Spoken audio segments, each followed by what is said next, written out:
It's important to time your company, right? It's to the waves of technology and adoption that the market is using. I've been friends with Elias now for several years. It seems like he got his start at IBM, where I think he quickly realized maybe he didn't want to be in a big company, and then went and founded a bunch of companies. Drift being the most recent that he co-founded, along with David Cancel, his co-founder. And what an amazing company it is! One of the stars in the Boston tech community and the U.S. tech community. Elias, with that, why don't you introduce yourself and talk a little bit about your company? Myself, I'm from Nicaragua, Central America. I'm an immigrant, first generation Latino in the United States. So I have that immigrant, energy, passion, and a chip on my shoulder. I love what I've been able to accomplish in this country. And Drift is a revenue acceleration platform, and so it's really well connected to the go-to-market motion. What we realized, David and I, was that businesses need to scale, especially in a digital first world, right? It's like, how do you engage with your prospects, with your customers? The website, in a way, it's kind of like a forgotten place. We create this website that are still like brochures, that all they do is they have a form that says contact us. So this is kind of like the era of digital selling. And we saw that as a problem, and we want companies to evolve, to be able to have conversations, to be able to respond quickly, to meet the buyer where they are, and in order to accelerate revenue. So I think you guys made a choice that's a very popular choice today, particularly with what I would consider to be sort of infrastructure-based technology like yours, where you're sort of powering your clients' websites in a way. It was a product-led growth strategy initially. And so you started with that. Just talk about the first few years, what your go-to-market, your whole sort of company motion revolved around, and then what made you realize that you needed to add like a different set of capabilities. What happened to make you realize you needed more? Drift was built around, we call it megatrend, right? Two megatrends. One is messaging, the other one is video. So it's important to time your company, right? It's to the waves of technology and adoption that the market is using. So we hit that really well with messaging. And what happened was that we focused on two things. We were building both the product and building a brand.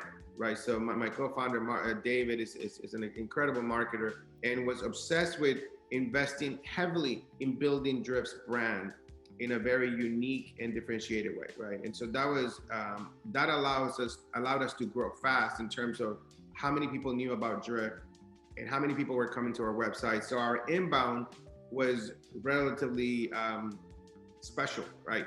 We were flooded with a lot of requests. So that made it easy to sell fast, to sell lots at the beginning of the journey, the first 2 years, to hit that traction that you need to take off, right? And so it was incredible to get that purely from an inbound. What happens from an inbound is that you can sell lots, but at that time, we were being more of a transactional sell, or we call it, a feature sell, right? So people would come in and says, do you have this feature?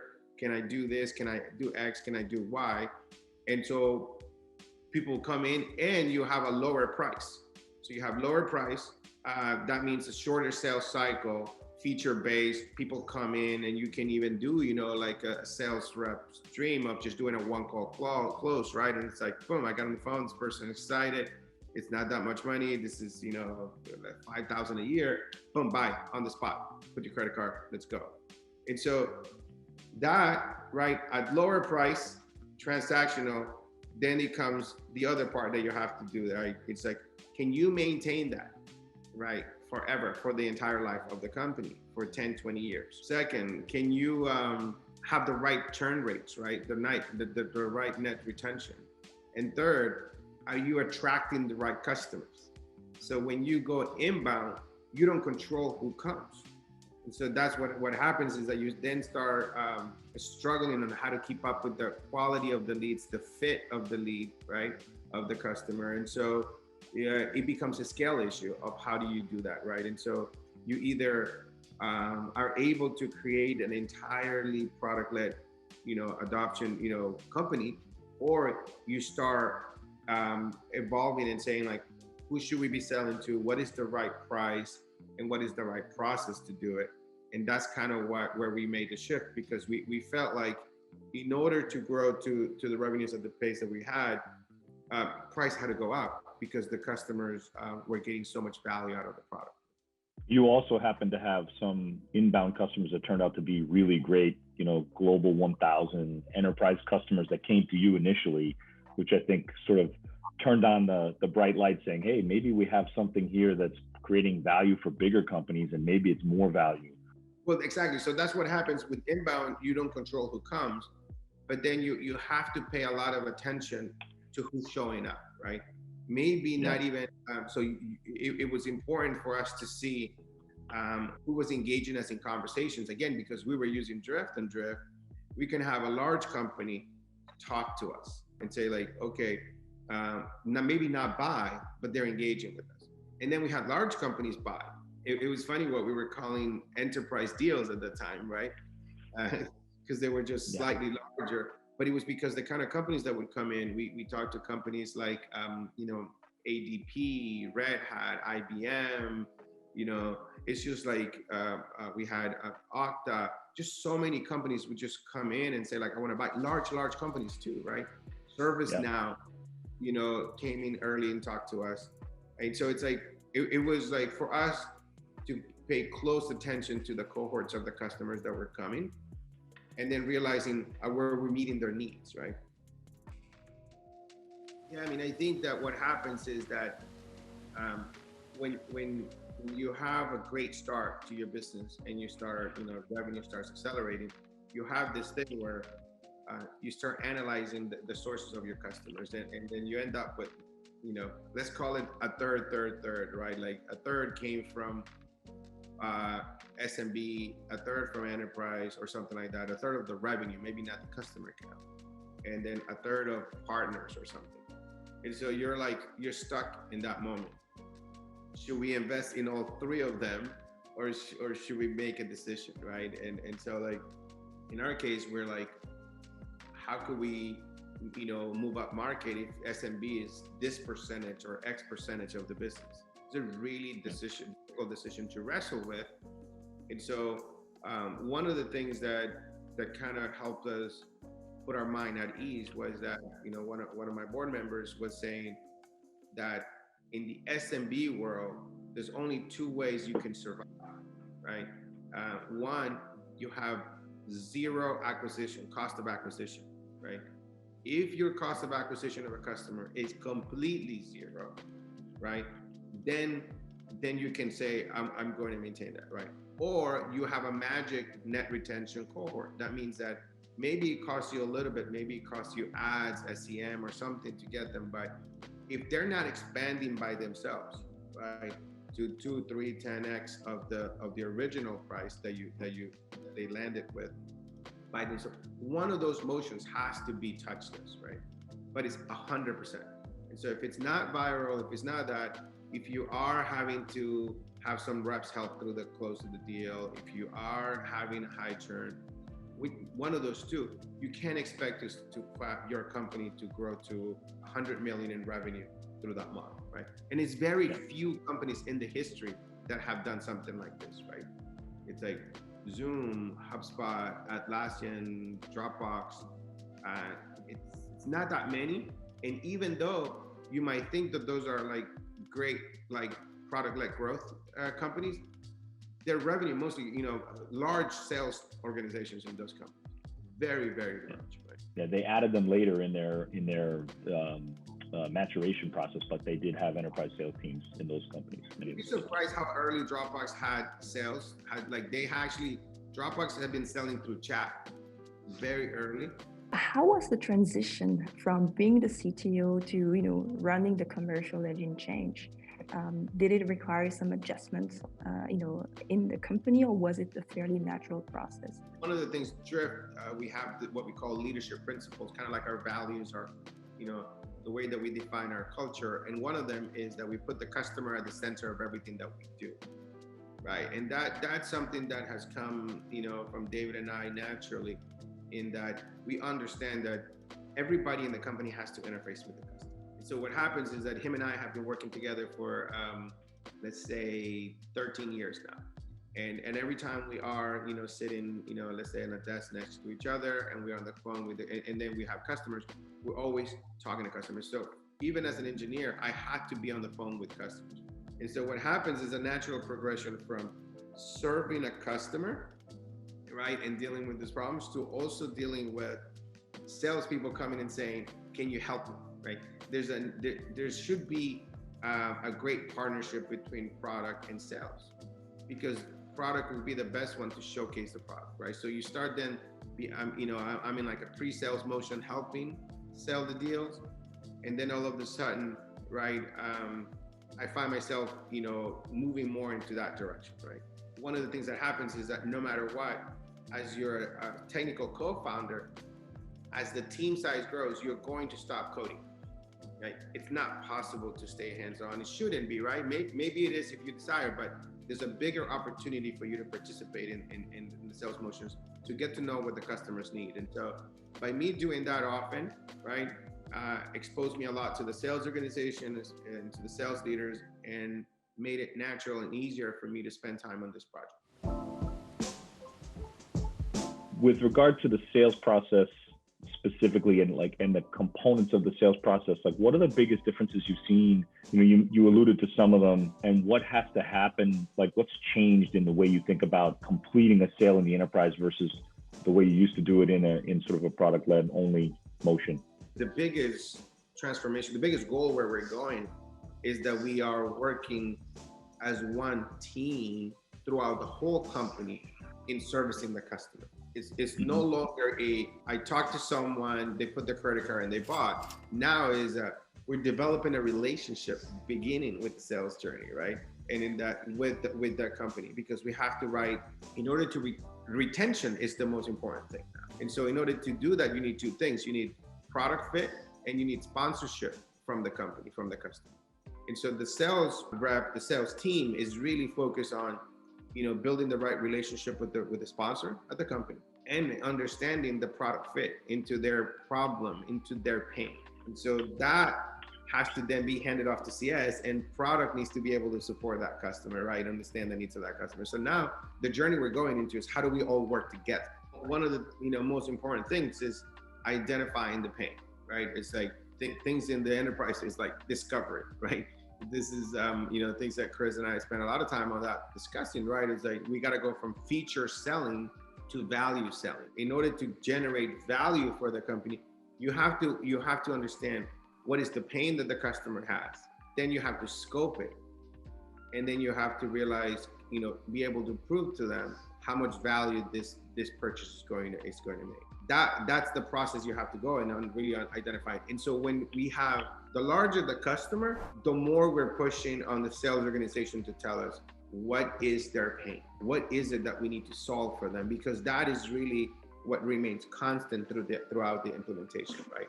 It's making sure that we are solving for that, because if not, we'll get lost in the features and we'll get lost in the weeds. So before it started with we hired a VP of sales, right, Armin, and so you start with the VP of sales, and then you hire reps, and it's like, what kind of reps?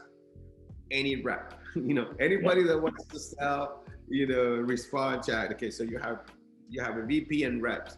Okay, let's add some team leads, right? Some sales managers, and so that's all you have. It's like you have one massive pool of reps with some managers and one VP.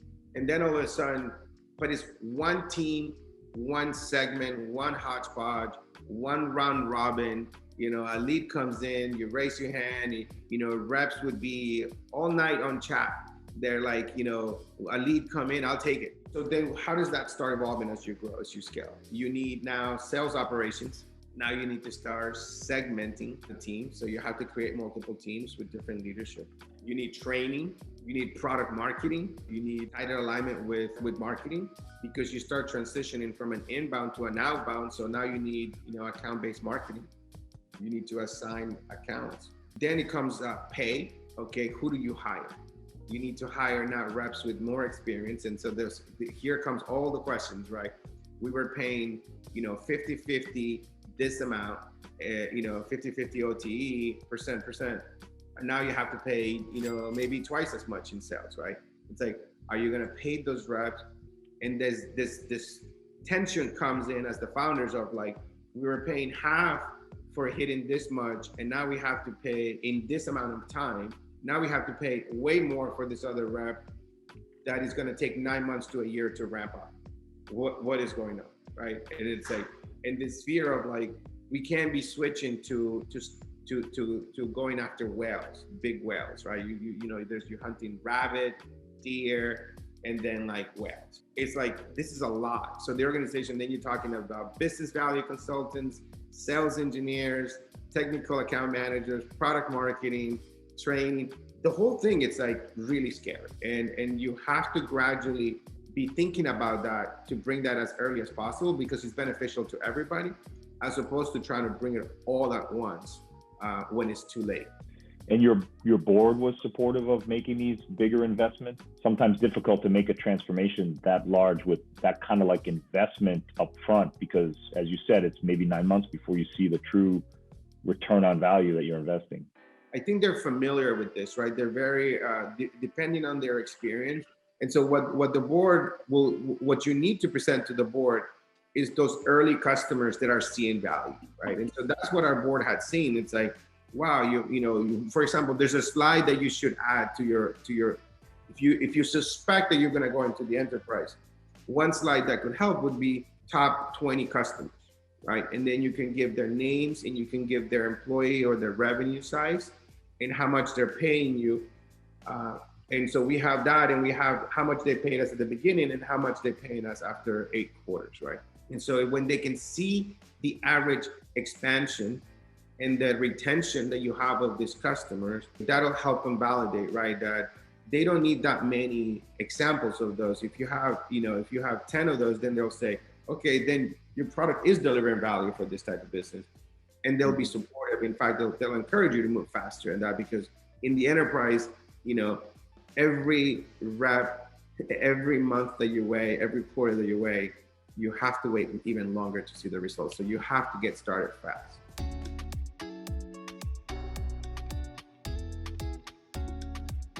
You start realizing that you have to choose budget every day. Am I gonna focus on content and SEO and inbound, or am I gonna focus on targeted campaigns, right? At strategic accounts, right? Or investing in the right programs and the right style. Like the way that you approach a C-suite is much different than you approach a manager, a director at a company. And so you really have to make a hard pivot at some point, right? And so that's something that we did last year throughout the pandemic. We decided that was the opportunity that we had. You know, there was already so much disruption happening. We said, let's pull the cord and really switch. Because one of the things that the investors will be looking at is, what is that shift? Remember I said that pie that had 1/3, 1/3, 1/3, or something like that, or 1/2, 1/2, that they, or like they'll, maybe you're 90 SMB, 10% enterprise. They're looking for those percentages shift.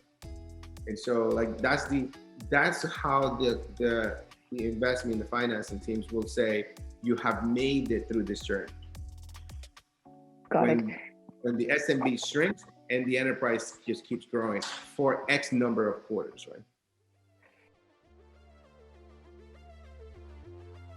So yeah, so the first one is percentages.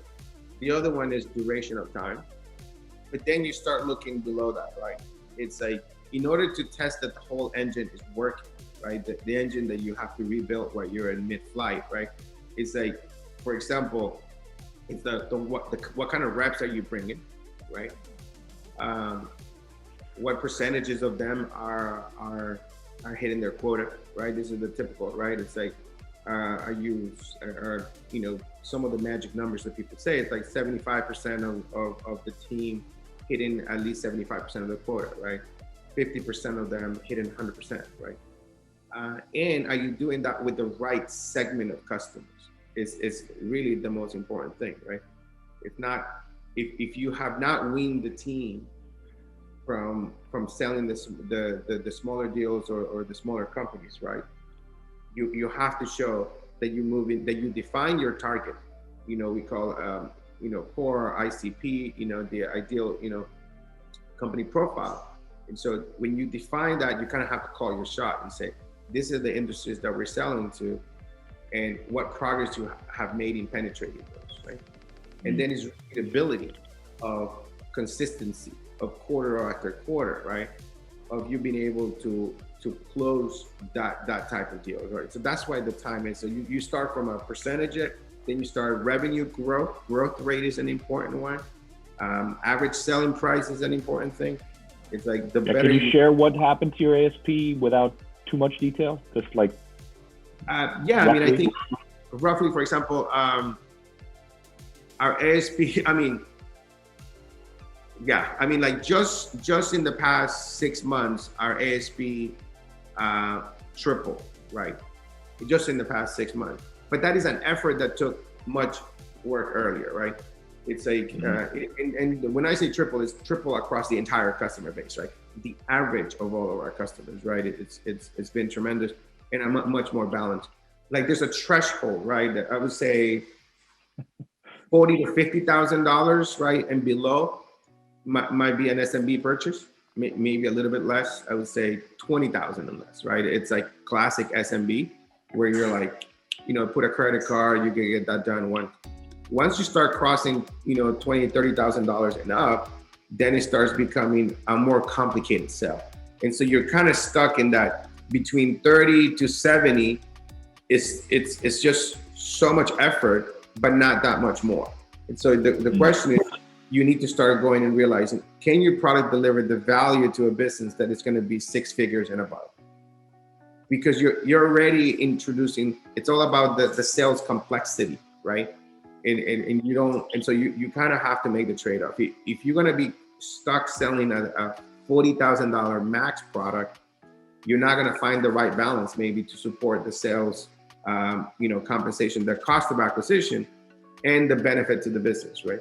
And so that's what pushes you to have to go higher. And it's like, you have to pick one or the other.